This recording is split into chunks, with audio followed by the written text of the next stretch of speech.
मिन कुल्लि ज़ंबिन व अतूबु इलैहि ला इलाहा इल्लल्लाह मुहम्मदुर रसूलुल्लाह। माशाअल्लाह।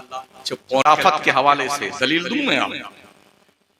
हमारे हुजूर के इंतकाल से पहले हजरत अबू बकर ने तकरीबन 17 दिन तक हुजूर के मुसल्ले पे खड़े होके हुजूर की मौजूदगी में नमाज पढ़ाई। हजरत अली थे, नबी ने यह नहीं कहा कि अली को बुलाओ वो नमाज पढ़ाए। इसी मर्ज में हुजूर का विसाल हुआ। अम्मा आयशा थी घर में, नबी रहमत ने फरमाया आयशा अबू बकर को कहो नमाज पढ़, सल्ली बिन्नास, लोगों को नमाज पढ़ाए। तो अम्मा आयशा ने कहा या रसूलल्लाह हमारे वालिदे बुजुर्गवार बहुत रकीकुल कल्ब हैं, बड़ा नरम दिल है, आपको मुसल्ले पे नहीं देखेंगे तो वो ढारस खो बैठेंगे, हिचकियां बच जाएंगी। तो अम्मा आयशा को सरकार ने कहा आयशा मैंने तुमसे कहा ना अबू बकर को बोलो मुसल्ले पे आए। हजरत रसूल ग्रामी कदर ने हुक्म फरमाया, जब अली भी मौजूद थे, हजरत उमर भी मौजूद थे, उस्मान गनी मौजूद थे, अशरे मुबशरा के लोग मौजूद, तो हुजूर ने हजरत अबू बकर को ही क्यों कहा मुसल्ले पे नमाज पढ़ने के लिए? इसका मतलब हुजूर ने अपनी हयात ज़ाहिरी में अपने बाद पहले खलीफा का सिलेक्शन कर दिया कि जिसको मैंने मुसल्ले पे खड़ा किया है वही मेरा पहला खलीफा।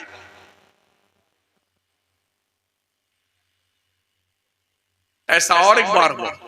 एक बार मेरे करीम आका सल्लल्लाहु अलैहि वसल्लम किसी महल्ले में कोई फैसला करने तशरीफ ले गए थे मदीने शरीफ में। 3 बज गए हैं, थोड़ी देर और बोल लें। हाँ, जिनको जाना था वो तो चले गए, अब जो बचे हैं थोड़ा और सुन लो। एक महल्ले में सरकार फैसला करने गए थे, 2 लोगों के बीच झगड़ा था, इधर नमाज का वक्त हो गया। तो बिलाल हबशी ने कहा कि वक्त हो गया है जमात का, हुजूर अलैहिस्सलाम तशरीफ नहीं लाए, क्या किया जाए? तो कहा वक्त पे नमाज पढ़ोगे, इन्ना सलात कानत अलल मुमिनीना किताबम मौकूता। अल्लाह ने फरमाया बेशक नमाज अल्लाह ने मोमिनों पर वक्त की पाबंदी के साथ फर्ज की है। तो वक्त हो गया है तो वक्त पे जमात होगी। तो क्या हुआ जानते हैं? बिलाल हबशी ने इकामत कही, हजरत अबू बकर मुसल्ले पे गए, नियत बांधी। जैसे नमाज शुरू की उनने, इतने में हुजूर आए पीछे से, हुजूर पीछे से आ गए। किसी सहाबी ने देखा कि हुजूर आ गए हैं, नियत बांधे बांधे हुजूर को देखा कि हुजूर आ गए हैं। तो इधर देखिए मेरी तरफ। इस तरह से नमाज पढ़ते पढ़ते पीछे वाली सफ ने अगली सफ को मुत्तला किया कि हुजूर आ गए। बोल तो सकते नहीं थे, अगली सफ, दूसरी सफ ने तीसरी सफ को, तीसरी से चौथी, इस तरह से मुत्तला किया। तो सबको इत्तला तो हो गई हुजूर आ गए। हुजूर आए और सबको चीरते हुए हजरत अबू बकर के बगल में आ गए। हजरत अबू बकर ने देखा हुजूर आ गए हैं तो नियत बांधे बांधे मुसल्ले पीछे आने लगे। हुजूर ने उनको यूं, ये तो मैं समझाने के लिए कह रहा हूं, यूं नहीं, बस सिर्फ समझाना हो सकता। अबू बकर को यूं रोका, सल्ली बिन्नास, नमाज पढ़ाओ अबू बकर। मगर हजरत अबू बकर अल्लाह अकबर वो पीछे ही आ गए, पीछे आ गया। हुजूर ने नमाज पढ़ाई, नमाज चल रही है, नमाज चल रही है। याद रखना नबी उस शख्सियत का नाम है जो कानून साज भी है, कानून दां भी है, कानून बनाता भी है, और जिसके लिए चाहे जो कानून निरस्त करना चाहे इसका पावर भी अल्लाह ने नबी को दिया होता है। मालिक कौनैन है गो पास कुछ रखते नहीं, 2 जहां की नेमतें हैं उनके खाली हाथ में। ये पावर नबी को, नबी ने नमाज पढ़ाई, सलाम फेरा, अबू बकर से पूछा अबू बकर जब मैंने तुझे कह दिया था नमाज पढ़ाने के लिए फिर मुसल्ले से पीछे क्यों आ गया? जवाब सुनिए आशिक़-ए-ज़ार। अर्ज करते हैं या रसूलल्लाह, अबू कहाफा के बच्चे अबू बकर की इतनी हिम्मत कि नबी के आगे खड़ा रहे जबकि मुसल्ले पे थे वो। अबू कहाफा के बेटे के अंदर ये मजाल नहीं है कि वो आगे खड़ा हो और नबियों का इमाम अबू बकर के पीछे खड़ा हो, इसलिए मैं पीछे आ गया। अब आओ जैन को हाजिर करो, जो कहते ना जबरदस्ती हजरत अली की खिलाफत छीन करके हजरत उमर ने सबने मिलकर हजरत अबू बकर को खलीफा बनाया। हम मानते हैं ना, शाहे मर्दा शेरे यज़दा कुव्वते परवरदिगार ला फता इल्ला अली ला सैफ इल्ला जुल्फ़िकार। अली जैसा कोई बहादुर नहीं, अली जैसा कोई ताकतवर नहीं। हजरत अबू बकर के 2.5 साल, हजरत उमर के 10 साल, हजरत उस्मान गनी के 12 साल। हजरत अली ने इन सारे साहबा, हजरत अबू बकर के पीछे 2.5 साल नमाज पढ़ी, हजरत उमर के पीछे 10 साल नमाज पढ़ी, हजरत उस्मान गनी के पीछे 12 साल नमाज पढ़ी। तो हजरत अली इतने दिन तक क्या माज़अल्लाह मक्कारी करते रहे? अगर हजरत अली खिलाफत का हक अपना समझते थे कि मैं पहला खलीफा हूं तो मेरे साथ जुल्म किया गया है, उन्हें तो नमाज नहीं पढ़नी चाहिए था इनके पीछे, उन्हें नमाज नहीं पढ़नी चाहिए थी इनके पीछे, इसलिए कि खिलाफत मेरा हक है। तो एक ही बात सामने आती, या तो अली ने तकैयाबाजी की, जानबूझकर अपनी नमाजें 12 और 10 22, 22 और 2 24, 24.5 साल की नमाजें हजरत अली ने बर्बाद की इनके पीछे। उन्हें अपने हक का ऐलान करना चाहिए था, ये खिलाफत हमारा हक है, अबू बकर को हम मुसल्ले पे नहीं जाने देंगे।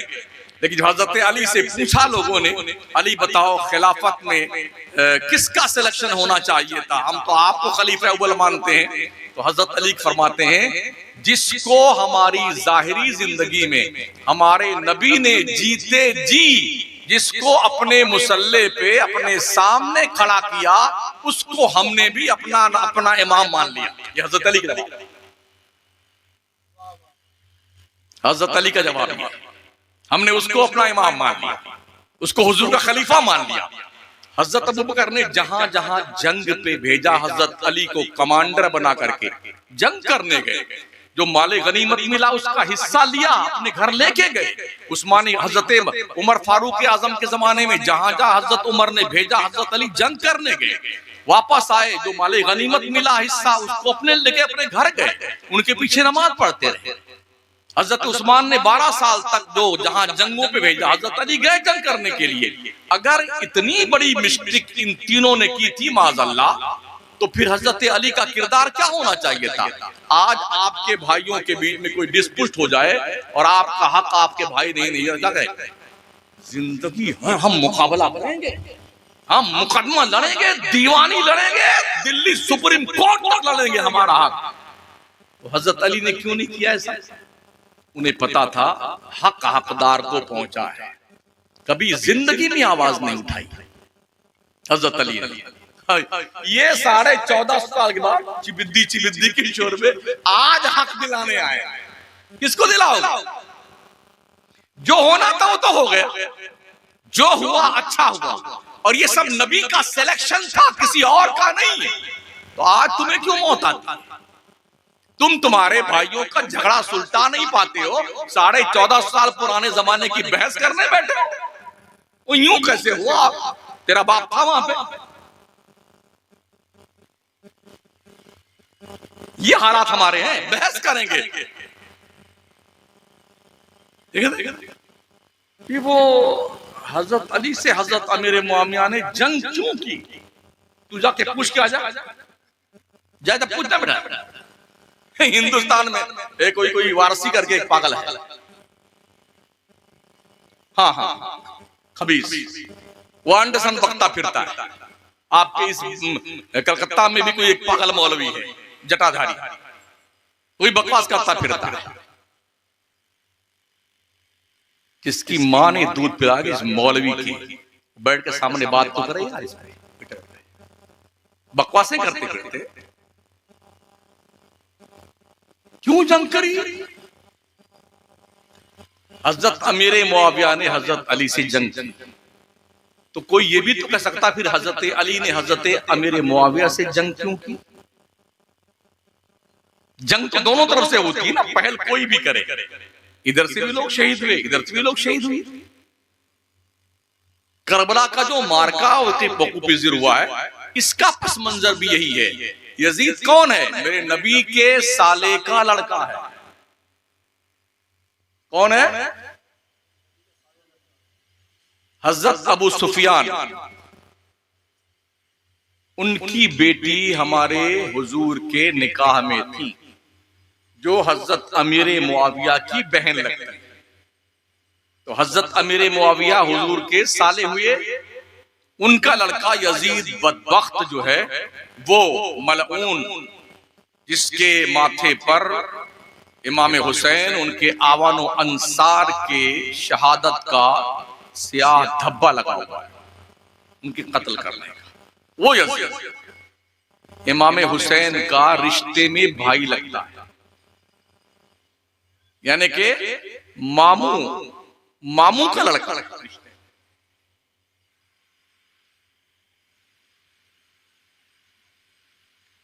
उस वक्त सियासी मंजरनामा क्या था?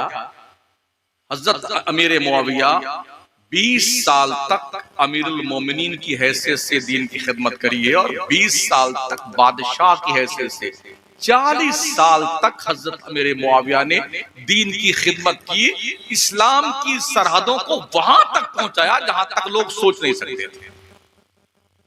गलत फहमियां हर जमाने में होती हैं, इसको खताए इज्तिहादी कहा जाता है।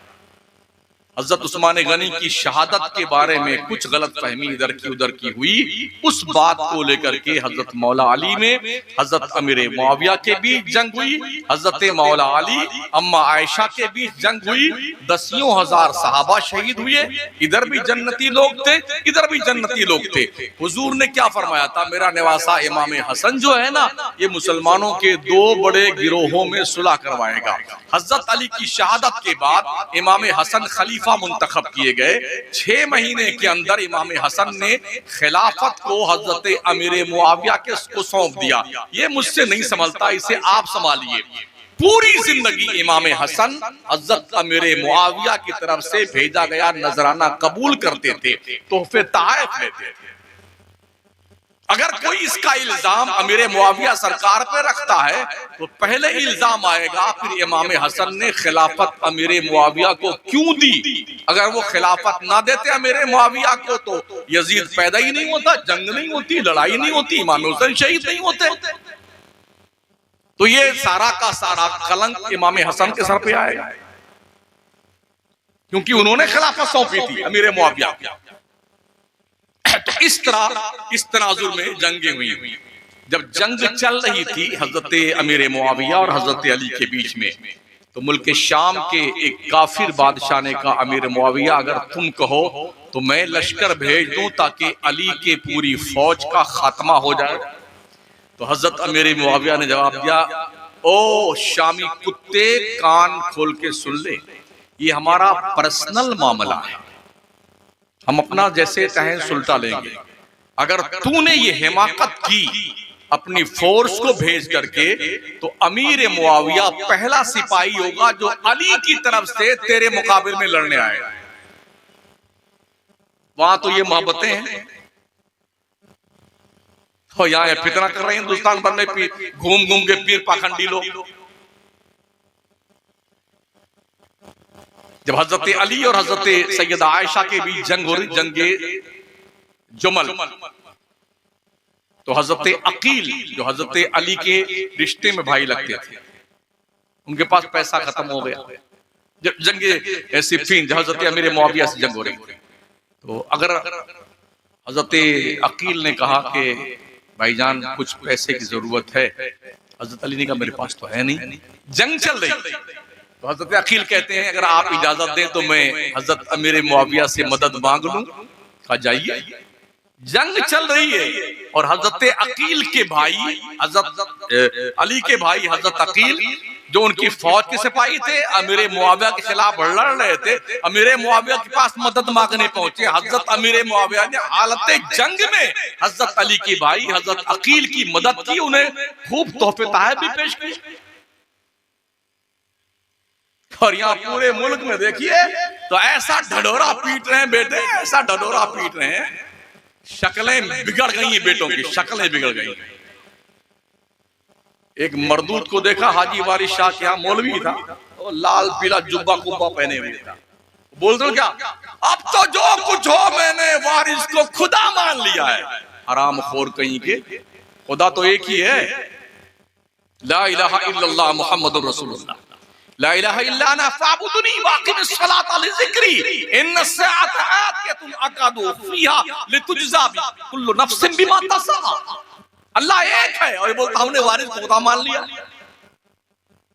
कानपुर में एक कुत्ते ने अल्लाह होने का दावा किया है रमजान में, सुना है आपने? वीडियो मौजूद है, वो भी पीर साहब।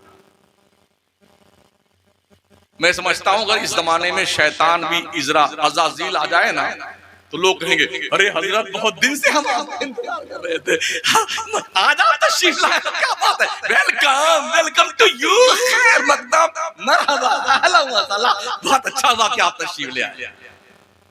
मरदूद ने खुदा होने का दावा किया, उसके मानने वाले भी हो गए। उसने कहा एक अल्लाह तो वो है जो नूर है और एक अल्लाह मैं हूं, जबकि अल्लाह फरमाता लौ काना फीहिमा आलिहा इल्लल्लाह लफसदता, अगर अल्लाह के अलावा कोई दूसरा भी अल्लाह होता तो दोनों में मारपीट हो जाती। कुछ समझ में आ रहा है आपके? हमें चिल्लाए जा रहा आ रहा। दीन सीखिए, दीनदार बनिए, बड़ों की इज्जत कीजिए, छोटों से प्यार कीजिए, निगाहों को आवारा होने से बचाइए। आज मुस्लिम कम्युनिटी जुआ, शराब, सट्टा, बेहयाई, स्मगलिंग, एमडी, चरस, गांजा, भांग, हेरोइन, गरद, इसकी आदी बनती जा रही है। आईपीएल रमजान में शुरू हुआ था, बेटे पूरी रात बैठ के सट्टे लगा रहे थे मुसलमान, रातों रात लखपति बनने का ख्वाब देखने वालों। हलाल रोजी का एक टुकड़ा बड़ा कीमती होता है, पता है? हजरत इब्राहिम कंदूजी ने मोइनुद्दीन चिश्ती के अंगूर के बागीचे में पहुंचकर सूखी रोटी का एक टुकड़ा चबा करके अपने मुंह से मोइनुद्दीन के मुंह में डाला था। हलक के नीचे उतरा, दिल में इनकलाब पैदा हुआ, सब छोड़ छाड़ के अल्लाह के रास्ते में निकल गए। ये हलाल रोजी की तासीर होती है। हलाल खाइए, चाहे चटनी रोटी खाइए। अल्लाह के नबी फरमाते हैं जो जिस्म पर गोश्त हराम पर पैसों से परवान चढ़ता है उसे दोजख में जाने से कोई बचा नहीं सकता है। अब 5 सवाल मेरे पास आए हैं, उसका जवाब सुन लीजिए, बस उसके बाद फुल स्टॉप लगा दूंगा।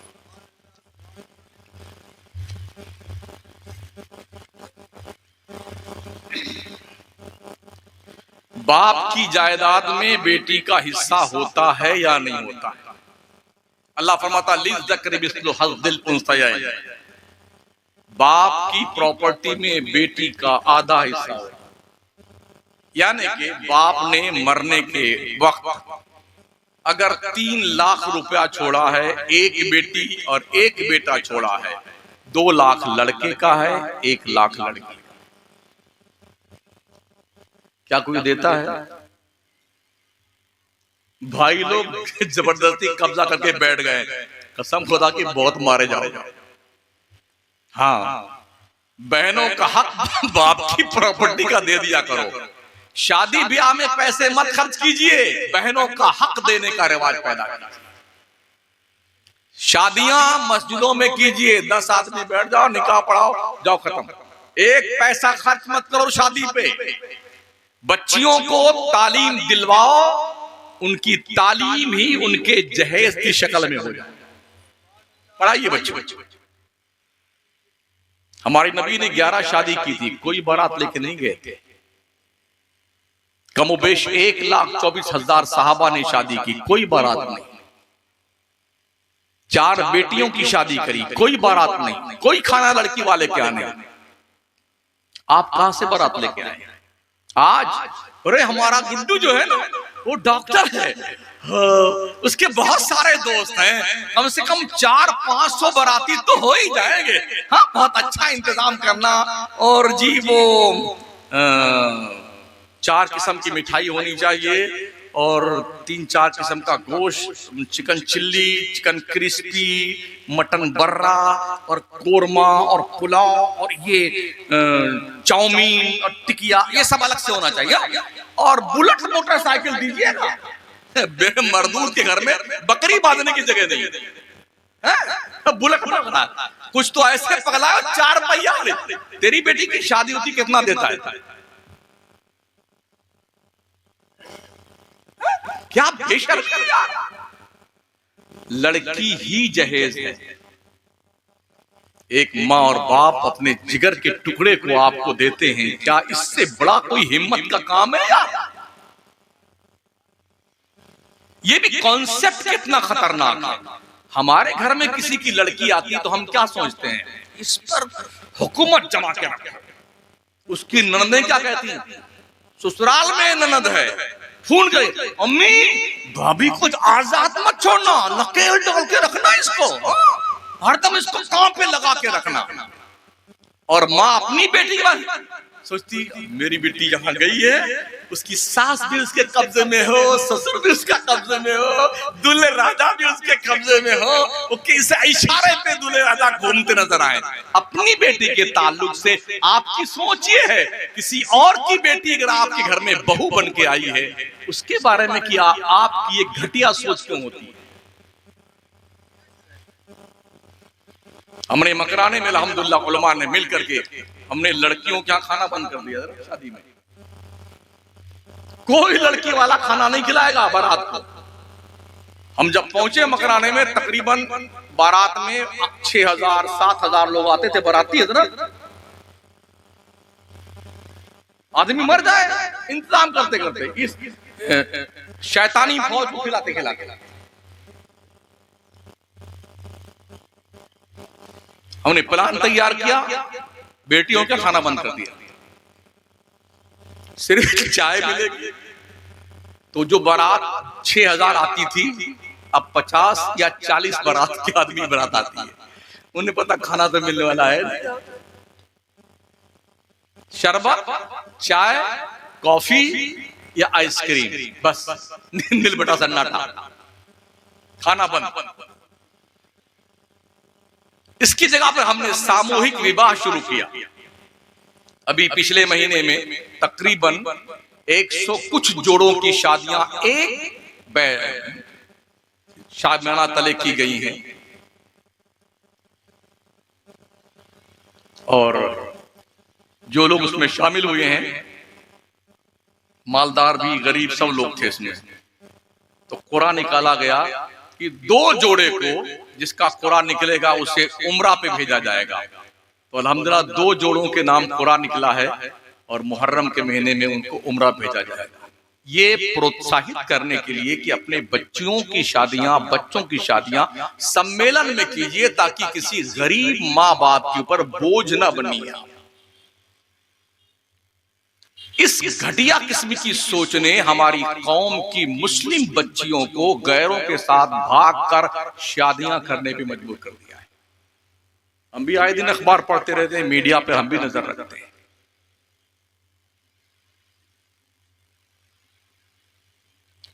एक शादी अभी हुई थी पिछले साल बस्ती जिला में, यूपी में, मुंबई का सठियाया हुआ सेठ था वो। जानते हो क्या किया उसने? दुल्हा बना करके लड़कवा को घोड़े बिठा दिया और अपना जेसीबी मशीन मंगा के ऊपर खड़ा हुआ 20 लाख रुपए लुटा दिया अपने गुड्डू मियाँ की सर के ऊपर। उस मरदूद से कोई मौलाना या कमेटी का आदमी पहुंच के भी कुछ रुपया दे दिए मस्जिद में काम करवाना। क्या होता है, बहुत गरीबी है, अभी धंधा नहीं चल रहा है। ये होता है, अभी धंधा बहुत मंदा चल रहा है। गाजीपुर से मेरठ बारात आई थी। लड़की वालों ने 1,65,00,000 रुपए दूल्हे राजा को नजराना पेश किया। इन भेड़ियों की वजह से गरीबों की जिंदगियां बर्बाद हो रही। जूता चुराई करने वाली साली को जानते हो क्या दिया गया था? 8 लाख रुपया। 8 लाख रुपया मस्जिद में भी दिया और कुछ 10 लाख के आसपास निकाह पढ़ाने वाले इमाम साहब को दिया। मेरे ख्याल से 10 साल उस इमाम को नींद नहीं आएगी। आएगी जिसको 10 लाख रुपया निकाह पढ़ाई मिल जाए। आज ये हाल है, अगर कोई इमाम कह दे काजी साहब की भाई देखिए निकाह हमने पढ़ाया है 2100 रुपए लेंगे, कहाँ निकाह हुआ कुरान शरीफ में? अब उनसे पूछो ये जो डीजे लेके आए लिखा हुआ कुरान शरीफ में? ये जो लौंडों की बारात नाचने गा रहे डांसर लोगों के लिए ये लिखा हुआ हदीस शरीफ में? असली काम तो मौलाना बेचारा करता निकाह पढ़ाने का काम।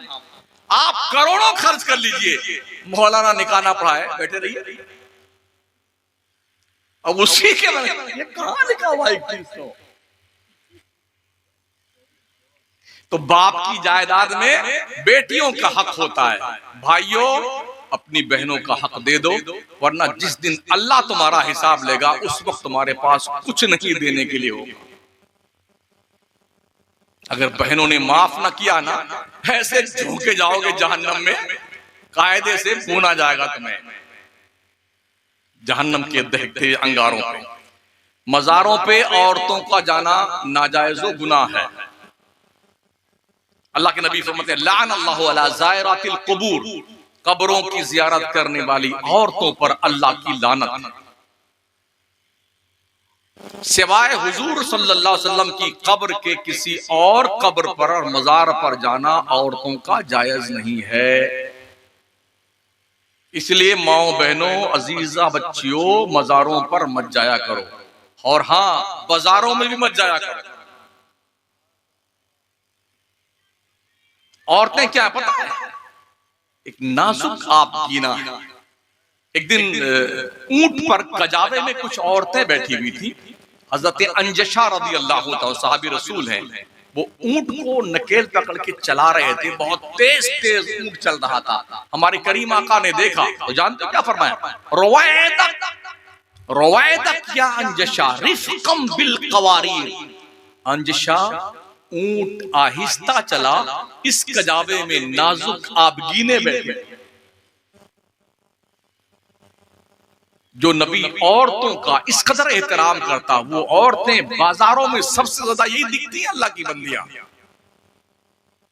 और ये भी मैंने सुना आपके कलकत्ता शरीफ में ईद के बाद हफ्ता भर जो है डांस नाच गाना ढोल मजीरा खूब चलता है। मतलब ईद के बाद 6-7 दिन तक खूब जुलूस निकालते हैं, जश्न मनाते हैं। क्या बेहयाई और क्या जंगलीपन साथियों। मज़ारों पे हाजिरी देने का तरीका क्या है? आला हज़रत सरकार इमाम अहमद रज़ा फरमाते हैं किसी भी मज़ार पर जाएं आप तो 4 हाथ की दूरी पर रह के फातिहा पढ़ लीजिए, उल्टे कदम वापस चले आइए, मज़ार को टच मत कीजिए। हमारे ये गुनहगार हाथ इस लायक नहीं है कि अल्लाह वाले के तुरबत को टच किया जाए।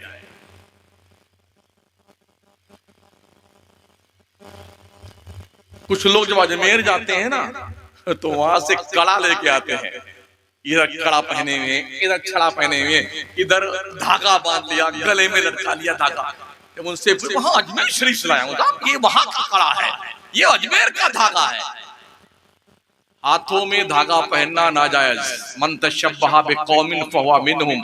हुजूर इस्लाम फरमाते हैं जो किसी कौम की मुशाबहत करता है वो उन्हीं में से है। धागा बांधने की आदत किसकी है? मुशरिकीन की, मुसलमान की नहीं। तो हाथों में धागे ना बांधे जाएं, चाहे अजमेर का हो, चाहे बगदाद का हो, चाहे मदीना शरीफ का हो, जायज नहीं है, गुनाह है। गले में पहन सकते हैं अगर जरूरत, वैसे कोई मतलब नहीं इसका पहनने का, लेकिन वो नाजायज नहीं जो गले में पहना जाए। लेकिन हाथ में पहनने वाला ये तशाबुह की वजह से नाजायज, ठीक है ना।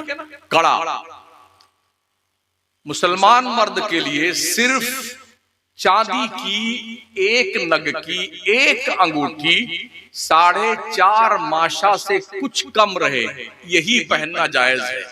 इसके अलावा कोई भी धात की चीज, सोना चांदी, हीरे जवाहरात या जी तांबा या पीतल या जस्ता या स्टील या कोई कड़ा मर्दों को पहनना हराम होना जायज। औरतों के लिए भी आर्टिफिशियल जो जेवरात बनते हैं उसका पहनना नाजायज गुनाह है।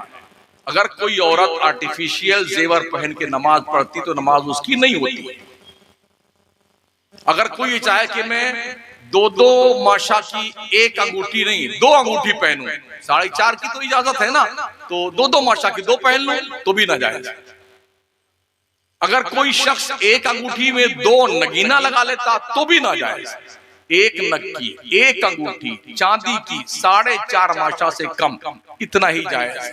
बाकी सब कड़ा सड़ा कुछ भी पहनना जायज नहीं है। मुहर्रम में क्या करना चाहिए और क्या नहीं करना चाहिए? 10 दिन का रोजा रखो। जिस दिन चांद निकल आए ना उस दिन से 10 दिन का रोजा रखो।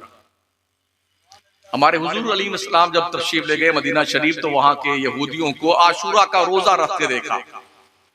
तो सहाबा से पूछा, इनसे पूछो ये रोजा क्यों रखते हैं?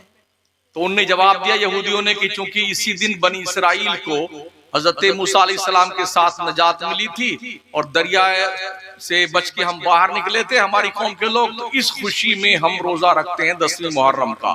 हमारे हुजूर ने फरमाया कि हम तुमसे ज्यादा हकदार हैं आशूरा का रोजा रखने का, हम भी रखेंगे।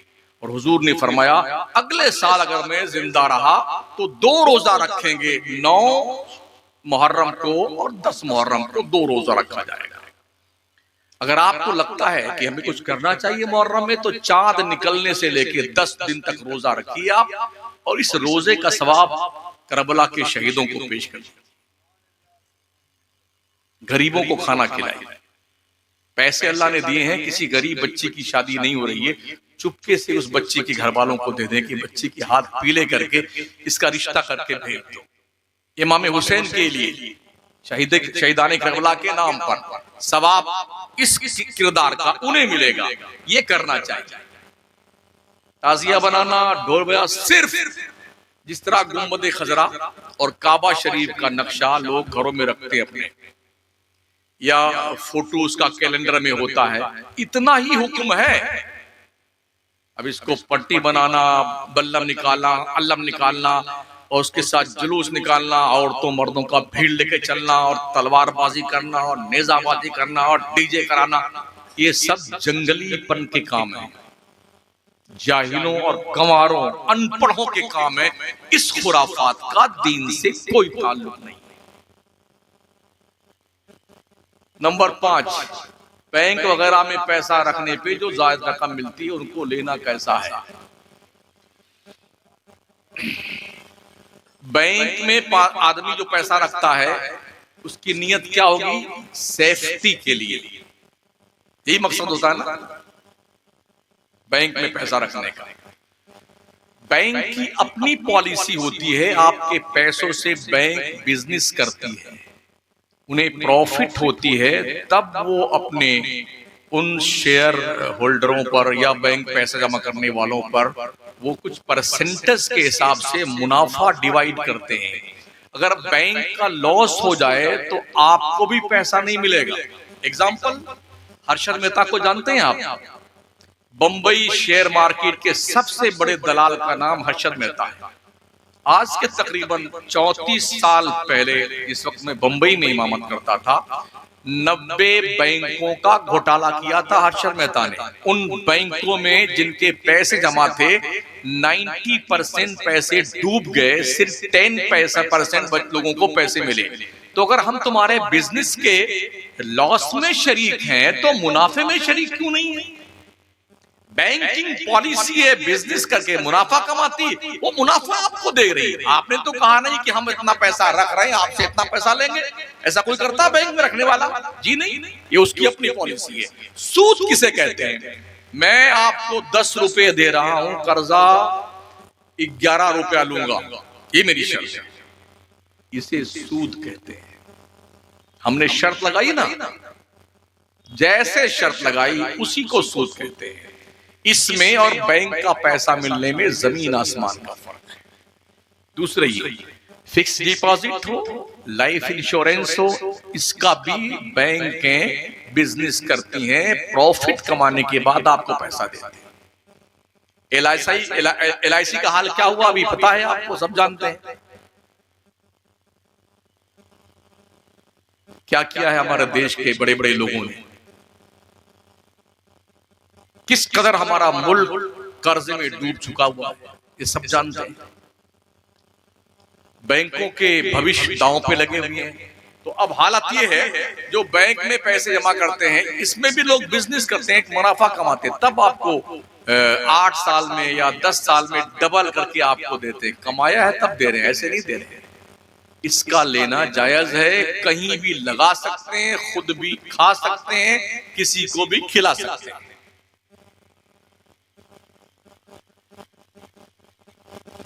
समझ में आई बात?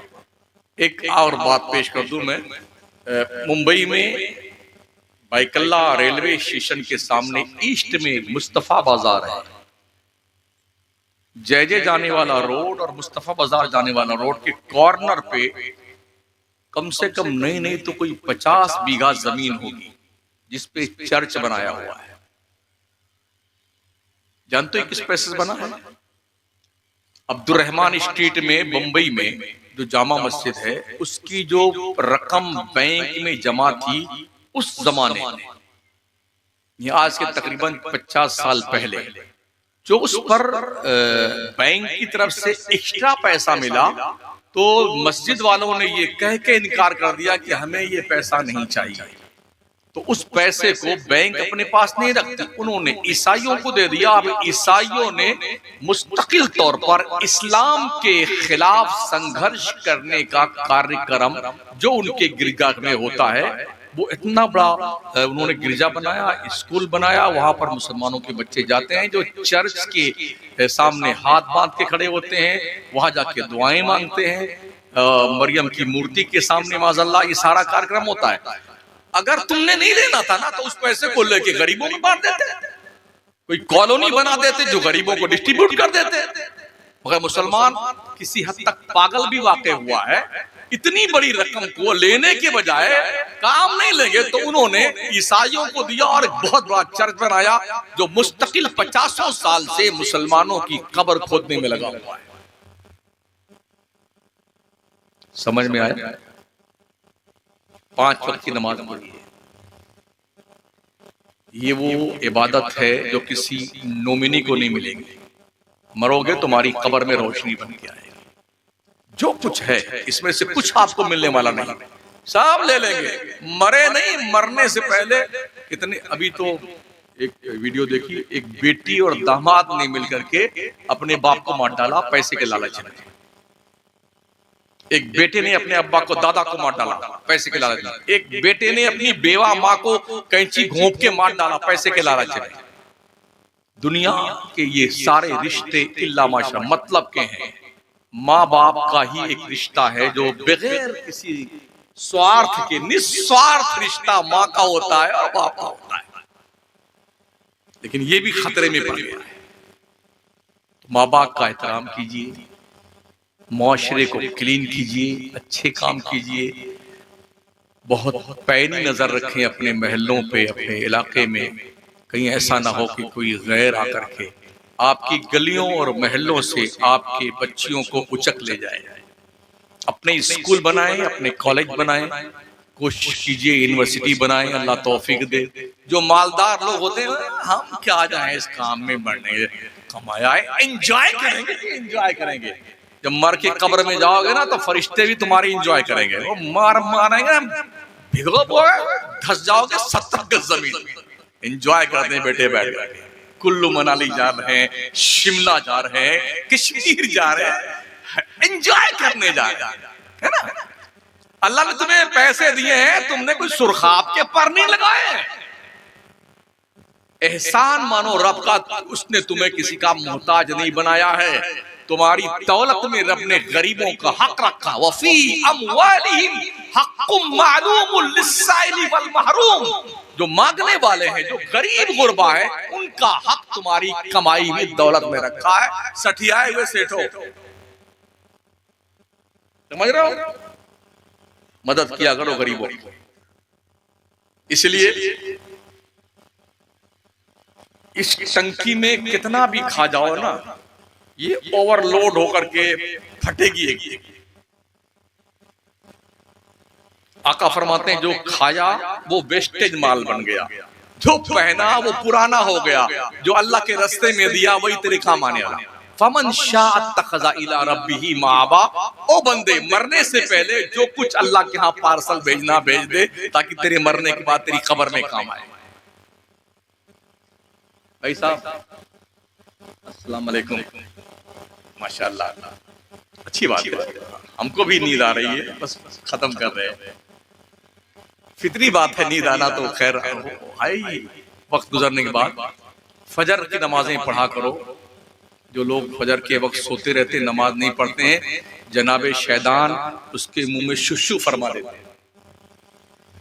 शुशु समझते हैं ना, इस्तिंजा फरमा देते हैं। इसलिए कम से कम इस मुंह को शैतान के शुशु से बचाने के लिए उठ जाया करो फजर के वक्त नमाज पढ़ने के लिए। नमाज पढ़ के फिर सो जाओ, कोई बात नहीं, पर नमाज पढ़ो। उम्मीद है कुछ समझ में आपके आया होगा। मत कीजिए ये सब खुराफात, ढोल बाजा, डीजे, ताजिया, ये फूल चादर का कोई मतलब इसका नहीं है। कोशिश कीजिए अपने कौम के बच्चों और बच्चियों को पढ़ाइए, ताकि मरते वक्त दिल मुतमईन हो कि हमने कुछ काम किया है और काम करके मर रहे हैं, आसानी से रूह निकलेगी। ठीक ना? अस्तगफिरुल्लाह रब्बी मिन कुल्लि ज़ंबिन व अतूबु इलैह, ला इलाहा इल्लल्लाह मुहम्मदुर रसूलुल्लाह। माशाअल्लाह।